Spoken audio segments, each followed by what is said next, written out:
saya Wan Nur Hafizah binti Harun, peserta pengambilan yang kedua. Umur saya 37 tahun. Saya adalah merupakan ahli nadi tersang 3. Yang menariknya saya adalah saya belajar kelas foto.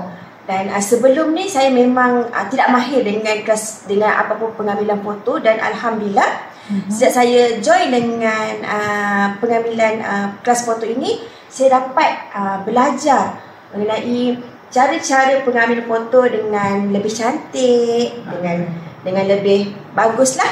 Dan ini saya dah belajar daripada apa fungsi-fungsi yang ada dekat dalam phone ini yang lebih efektif dan lebih estetik lah.